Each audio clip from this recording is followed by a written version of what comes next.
todos ustedes, colegas. Vamos a iniciar la charla de Pediatría 4 el día de hoy y vamos a revisar tres temas que son importantes. El primero de ellos, fiebre tifoidea, luego desnutrición infantil y finalmente tuberculosis infantil. Al final de cada charla vamos a hacer el desarrollo de algunas preguntas tipo, ¿no? Bueno, empecemos con fiebre tifoidea, ¿no? La fiebre tifoidea es una infección ampliamente extendida a lo largo a nivel mundial, ¿no? En los países en vías de desarrollo, esta enfermedad infectocontagiosa suele ser mucho más intensa y suele dar problemas de salud pública más importantes. La fiebre tifoidea es una enfermedad intestinal ocasionada por una bacteria que se conoce como Salmonella typhi, ¿no? Esta enfermedad es una enfermedad sistémica, ¿no? No solamente inicialmente es una infección intestinal, pero finalmente se convierte en una enfermedad sistémica, ¿no? Una característica importante de la fiebre tifoidea es justamente la presencia de fiebre, de que es una enfermedad aguda y que tiene origen a nivel intestinal. Es secundario a la infección por Salmonella typhi, ¿no? Cuadros similares de enterocolitis pueden ser originadas por otras subespecies de Salmonella para typhi A, B y C. Sin embargo, estas en su gran mayoría, casi en el 5%, en su gran minoría, perdón, no se suelen hacer sistémicas, sino quedan infecciones reducidas a infecciones intestinales, ocasionando una enterocolitis aguda que se autolimita habitualmente, ¿no? Entonces es la única, la Salmonella typhi, que en su 95% ocasiona enfermedad sistémica. Estos otros subtipos de Salmonella solo ocasionan un 5% de enfermedades sistémicas. Esta enfermedad, la fiebre tifoidea, es una enfermedad que afecta únicamente al ser humano y cursa habitualmente con una clínica sistémica, manifestaciones sistémicas, y también puede haber complicaciones graves como son quizás de las ya relativamente frecuentes, la perforación intestinal y sangrado intestinal. En relación a la patogenia de la infección, esta infección es parte de un reservorio o una fuente de contagio, que puede ser un paciente infectado que puede estar o bien enfermo o convaleciente, es decir, ya terminando con la enfermedad, o un portador crónico, un portador de la enfermedad, un portador del germen de la Salmonella typhi que no desarrolla enfermedad, ¿no? En algunas personas suele pasar, ¿no? Entonces, esta fuente o reservorio de contagio es digamos, el,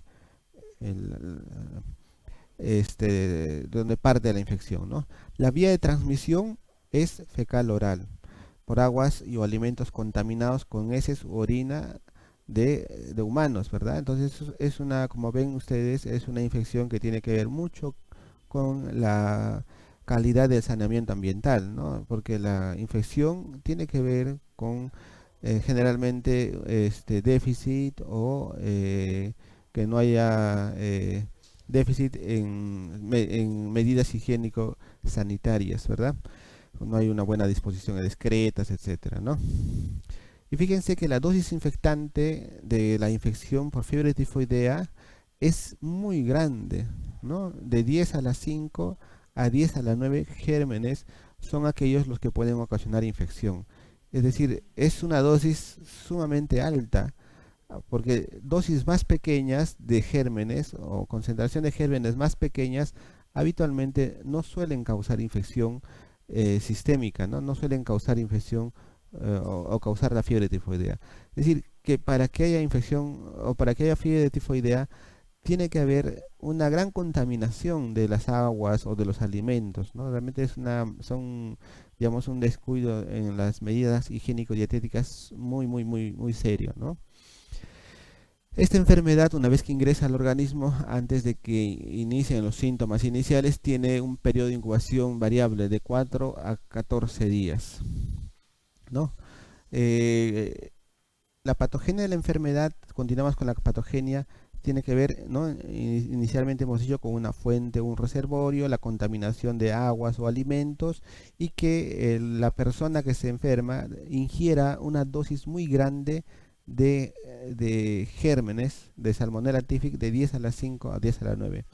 Estos gérmenes, esta gran cantidad de gérmenes que ingresan por la vía oral y llegan hasta el estómago, la gran mayoría de ellos suelen eliminarse gracias a la acidez del jugo gástrico, que suele estar por debajo de un pH de menos de 2, ¿no? La acidez del jugo gástrico suele eliminar gran cantidad de gérmenes, pero cuando la concentración es muy grande, muchos de ellos atraviesan la luz intestinal, y estos van a alojarse, una vez que están en la luz intestinal, en los enterocitos que revisten, en los enterocitos, en el epitelio intestinal del ilion terminal. Es ahí donde este germen se une a las células M, que forman parte del epitelio intestinal del ilion terminal, y que finalmente atraviesa hacia las placas de Peyer, ¿no? Una vez estando en la placa de Peyer, que son un cúmulo de macrófagos, estos finalmente terminan en los ganglios linfáticos, y a través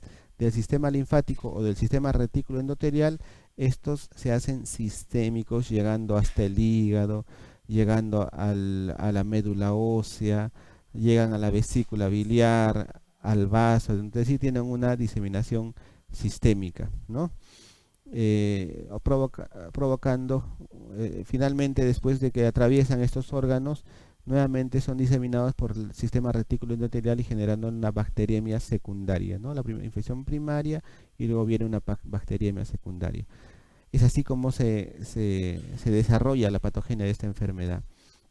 Entonces, algunos factores que están asociados a mayor posibilidad de infección tienen que ver con aquellas situaciones en las cuales, por ejemplo, el pH del estómago está más alto. Por ejemplo, aquellas personas o aquellos niños que ingieren medicamentos para bajar el pH como tratamiento de la gastritis, por ejemplo, antiácidos, ¿no?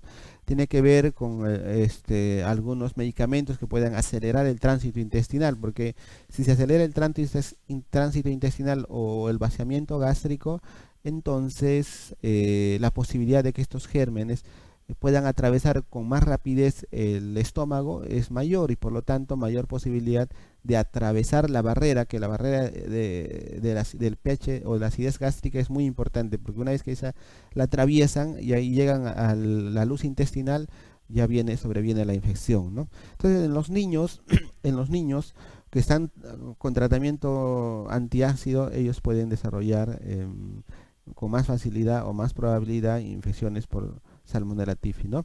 También los niños, mientras más pequeños sean, entonces mayor posibilidad, porque el vaciamiento gástrico en el niño pequeño es más rápido, o sea, demora más rápido de pasar el alimento del estómago hacia el intestino, por lo tanto menos posibilidad de que el pH del estómago pueda eliminar estos gérmenes. Hay ciertos factores relacionados con el niño que tendrían mayor posibilidad de desarrollar esta enfermedad. En los síntomas que suele presentar la fiebre tifoidea en niños, esta tabla nos muestra una frecuencia de los síntomas más característicos de esta enfermedad, ¿no?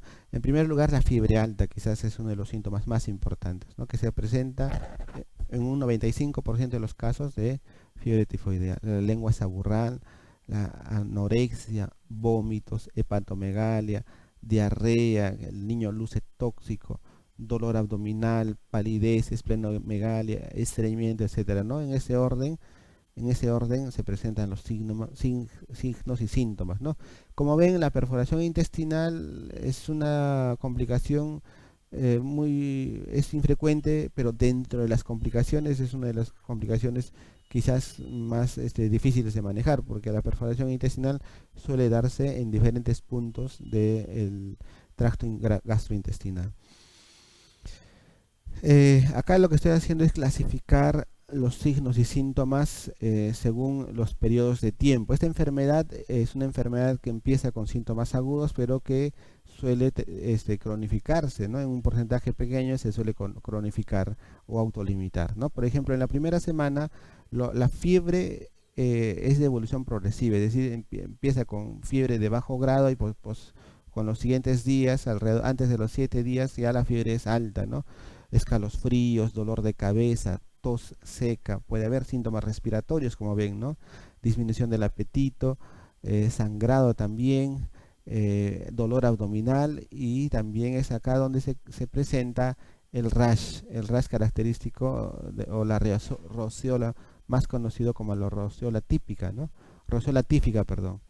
Y también pueden haber síntomas de acá hay un pequeño error, ¿no? Hasta la epistaxis. En la primera semana, entonces, es, la fiebre, que es de evolución progresiva, escalofríos, cefalea, tos seca, hiporexia y epistaxis, ¿no? Uno de los signos característicos de la primera semana de enfermedad es el dolor abdominal, y es acá donde se inicia la bacteriemia secundaria, ¿verdad? En la segunda semana la fiebre persiste el dolor abdominal, y es en la segunda semana donde suele presentarse el RAS o la rosella típica, en la segunda semana, recuerden, ¿no? Luego también puede haber diarrea o estreñimiento, ¿no? Como ven, si bien es una infección intestinal, no siempre inicia o presenta diarreas. La diarrea habitualmente se presenta en las fases iniciales de la enfermedad, porque en las fases más avanzadas, en las fases más tardías, habitualmente es el estreñimiento un síntoma común, ¿no? Tiene también síntomas en el sistema nervioso central, como vómitos, postración, ¿no? Mm. Y signos importantes son la bradicardia, la rociola típica, como comenté, esplenomegalia y hepatomegalia, ¿no? Signos sistémicos, ¿no? Desde la patología, es decir, es vasculitis mononucleares en piel, lo que se refleja en la rociola típica, hiperplasia en las placas de Peyer, nódulos tifoideos en vaso e hígado, ¿no? Ya para la tercera semana sobrevienen habitualmente las complicaciones, ¿ya? Las complicaciones, como pueden ser el sangrado intestinal, perforación intestinal, algunas veces puede progresar hacia shock séptico, incluso neumonía y coagulación intravascular diseminada. Los signos más importantes de las complicaciones intestinales es melena, ¿no? Ilio, es decir, detención del tránsito intestinal, abdomen en tabla cuando hay perforación intestinal, y coma cuando ya se presenta enfermedad más avanzada como el shock o la neumonía, ¿no? Se suele observar en la patología úlceras en la placa de Peyer con perforación y peritonitis cuando hay sobre todo perforación intestinal, ¿no? Fíjense, en la segunda semana hay hiperplasia de la placa de Peyer, que estas placas de Peyer están debajo del epitelio intestinal, del intestino delgado y del intestino grueso, ¿no? Y en la tercera semana, cuando hay complicaciones, ya hay úlceras en la placa de Peyer y perforaciones con peritonitis. Ya la cuarta semana, cuando no hay complicaciones, suelen haber y no hay tratamiento, obviamente, cuando no se trata la resolución de los síntomas. Algunas veces puede recaer la enfermedad, es decir, puede persistir, puede haber también baja de peso por la prolongado que es la enfermedad, ¿no?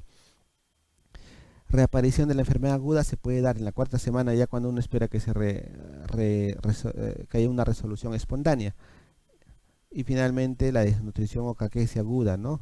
Que también es una consecuencia de una enfermedad que no se trata o que no se autolimita. Estos pacientes ya a la cuarta semana suelen presentar colecistitis, o si es que no presentan colecistitis, pueden ser portadores crónicos del germen, y son los que al final son el reservorio que pueden llegar a contagiar a otros individuos si es que persiste las malas condiciones higiénico-dietéticas, ¿no? en los alimentos y el uso del agua. El diagnóstico, se pueden usar aglutinaciones, ¿no?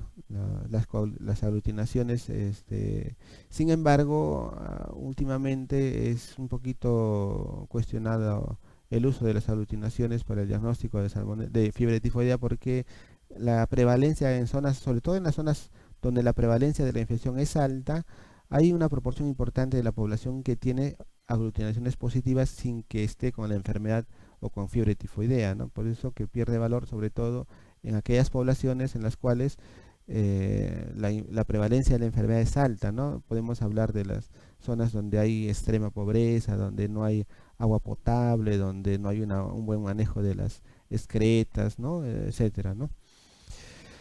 Pero básicamente el diagnóstico tiene que ser clínico, ¿no? La sospecha de la enfermedad y los signos y síntomas, aunque son inespecíficos, pueden ayudar a plantear la hipótesis de fiebre tifoidea. Luego el diagnóstico tiene que ver con hacer algunos estudios, como también están todavía en uso las aglutinaciones, pero como les digo, hay que tener mucho cuidado con este examen cuando se está en una población que tiene una prevalencia alta, ¿no?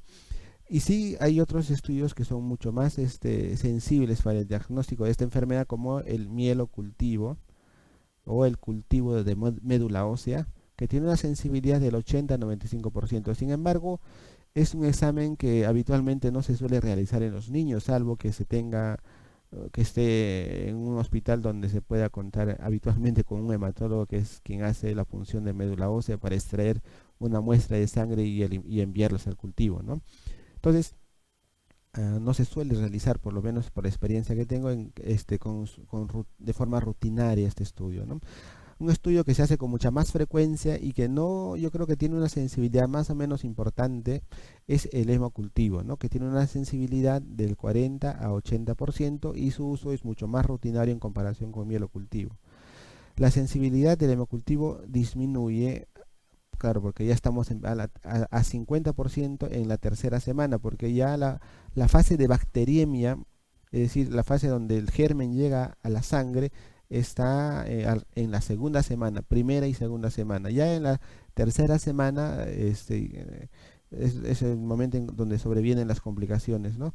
Pero ya la bacteriemia decae, ¿no? Entonces la sensibilidad del hemocultivo va a ser mucho menor alrededor de la tercera semana. Otros estudios que también son de mucha ayuda y de mucho más fácil realización son el coprocultivo. El coprocultivo nos puede ayudar porque tiene una sensibilidad del 30 al 40%, ¿no? Luego otros estudios como el hemograma son estudios un poco ya más inespecíficos, pero sí suelen en niños más pequeños, en niños pequeños suele haber leucopenia, en niños pequeños, perdón, en niños grandes, en niños mayores suele haber leucopenia y en niños menores, en lactantes sobre todo, menores puede haber leucocitosis, ¿no? Leucocitosis con división izquierda. Bien, el tratamiento de esta enfermedad necesariamente para evitar el curso tan largo como han visto ustedes en la diapositiva anterior, que suele ser alrededor de 3 a 4 semanas, evitar todo ese vía crucis, es el diagnóstico precoz y luego usar antibióticos, ¿no? Entre los antibióticos de primera línea que tenemos para niños está el cloranfenicol y las cefalosporinas de tercera generación, como la cetrazona, sobre todo la cetrazona. ¿Por qué? Porque estos antibióticos se eliminan, incluso el cloranfenicol tiene una circulación enterohepática, es decir, que va circulando al hígado, vía biliar, intestino, sangre, hígado, vía biliar, intestino. Entonces, justo tiene la circulación que tiene el germen, por lo tanto, este puede ser un antibiótico de mucha utilidad. Y luego también la cetrazona, que tiene una eliminación hepática en su mayoría y por lo tanto justo es donde nosotros necesitamos que llegue el antibiótico, porque es ahí donde está con más intensidad el germen, ¿no? Otros antibióticos ya que se pueden usar en niños mucho más grandes son las quinolonas, como la ciprofloxacina. Y bueno, vamos a hacer unas preguntas en relación a esta enfermedad, ¿no? Que nos van a ayudar quizás a entender un poquito más acerca de lo que hemos comentado. Por ejemplo, esta pregunta que tiene como enunciado: paciente de 8 años de edad con diagnóstico de fiebre tifoidea que se encuentra en la primera semana de enfermedad. ¿Cuáles son los exámenes auxiliares que están más indicados para solicitar? Recuerden, primera semana de enfermedad. El hemocultivo, ¿no? Claro, es importante el hemocultivo, no solamente porque nos permite identificar al germen cuando sale positivo, sino también porque nos permite hacer pruebas de sensibilidad con antibióticos. El uso de antibióticos, el cloranfenicol, el uso extendido del cloranfenicol ya puede generar resistencia antibiótica y por lo tanto es importante que se pueda identificar al germen y hacer pruebas de sensibilidad. El hemograma también es importante, pero es inespecífico, ¿no? Podemos encontrar en el hemograma leucopenia o leucocitosis, no hay nada característico en la fiebre tifoidea, ¿no? Quizás una característica importante de la gravedad o de la intensidad de la infección que se puede reflejar en el hemograma es la trombocitosis. Los niños que presentan trombocitosis habitualmente presentan infecciones más severas o más serias, pero en general es un examen un poco inespecífico, ¿no?